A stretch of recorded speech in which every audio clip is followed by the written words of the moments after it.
When we think of stories pertaining to ghosts, moody tones, and murder mysteries, they're often associated with the scary world of the supernatural. On the surface, Airtight Games and Square Enix's Murdered Soul Suspect checks all three of these. At its core, Murdered Soul Suspect is a detective thriller with strong supernatural elements to tell a unique murder mystery. In theory, a game that executes these three correctly would make it be a scary game, right? At least that was my impressions when I first played it. I'm one of those individuals who are easily unsettled with thriller and horror genres, so when I began my playthrough of the game, I went to it thinking this will give me some jump scares, probably from the supernatural elements and ghosts. At best, it may startle you a couple of times. Instead of being scared, I was met with something different. A single, persistent feeling across nearly the whole game. Tension. A state of discomfort, of feeling uneasy.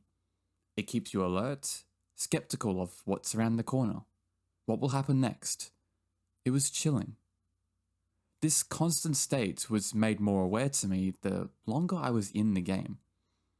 Murdered Soul Suspect isn't a groundbreaking game by all means. It can feel repetitive at times in its gameplay, and doesn't leave you the impression you're a skilled detective. And yet, it was one of the more unsettling titles I've played in recent times. But why? The answer, I believe, lies in the way the game tells its world through atmosphere. Just as the art or sound direction elicits a very specific state of emotions, intentionally or not, atmosphere is a key factor in evoking certain emotions. From colour, lighting, and graphics, to a setting's environment and its soundscapes, a strong atmosphere perfectly uses these elements to convey a distinct mood and tone. In this case, Murdered Soul Suspect embodies tension, purely from the way the game's atmosphere has been fabricated into the world through the game's narrative, setting, and art direction. The way it's carefully created its atmosphere puts the player on their toes at all times, sparing no time to rest. Straight from the start, you're thrust into the hands of the protagonist, Ronan O'Connor, a detective carrying a jumbled past, who's been roped into solving not just any murder. He's been handed his own personal murder case.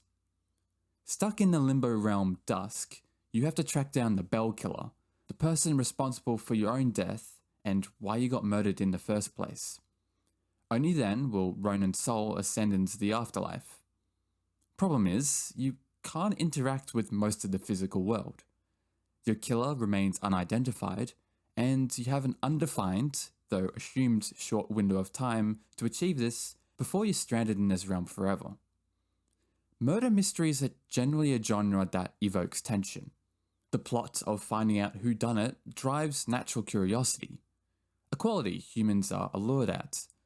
The detectives gather clues, puts them together, and close in on the case.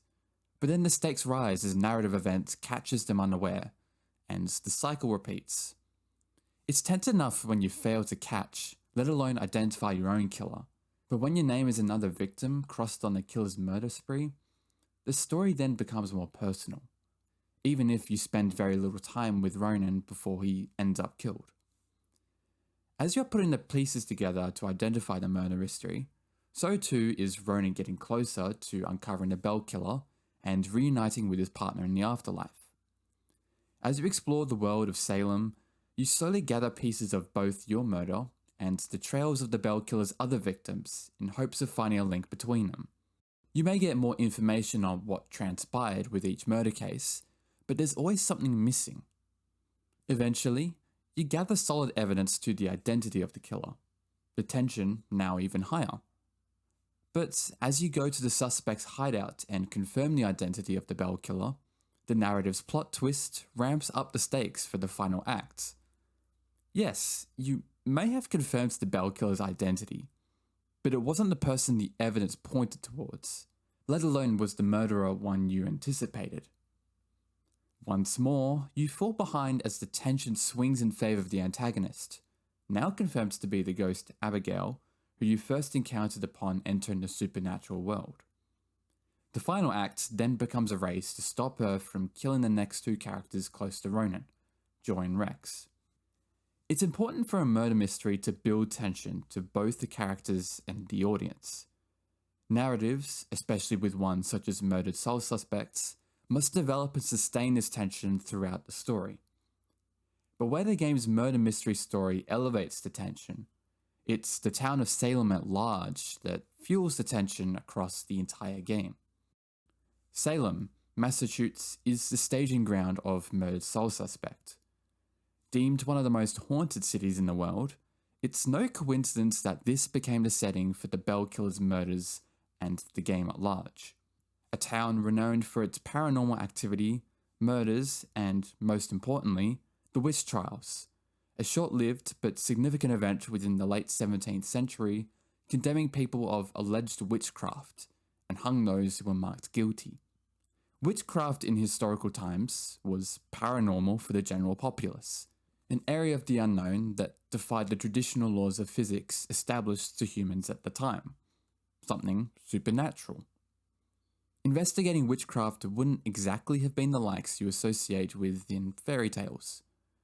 Both the witch trials' connection with the supernatural and its historical significance becomes a central role into the narrative which you and Ronan learn about, an ideal element that cements Salem as the ideal setting for a tense atmosphere. Salem's history alone sets the tone of the game, the effects of which you feel as you wander the town's New England-style architecture and locations across the map. The more I progressed through the story, I couldn't help but notice the choices made for the locations you explore. The places you encounter felt intentional in maintaining this foreboding atmosphere. At first, you start with what's known to you, navigating the residence where you were murdered. As people remain inside their residences and cops survey the crime scenes, mentally you get a hint of safety. But what's shown on the outside is but a facade. As you peer into the minds of those around you, due to your ghostly abilities, you get perspective on their inner thoughts of the murders and their feelings. Uncertainty, worry, and fear. If the police have little leads to follow, then how would this case get solved? And more importantly, how would this tension get lifted? The uncertainty amplifies as you uncover more clues at the Bell Killer. You not only see the people around you becoming more uneasy, the environments itself become unsettling as you journey further into less ideal territory. From graveyards to haunted manors and asylums, Salem ensures to keep you from ever being in control of your surroundings. The game's backdrop and context is but one layer of this tension. The ways the game uses color and light emphasizes this feeling further. Salem's blues, greens, blacks, and greys conceals much of the town's landscapes in mystery. The desaturated and cold tone depicts the bleak nature of the town's context and its civilians. As a ghost, Ronan sees the perspectives of both the material and the supernatural world. Whereas the material world is shrouded in shadow, the supernatural is outlined with ghostly white and blues, making itself known, but still haunting and disturbing.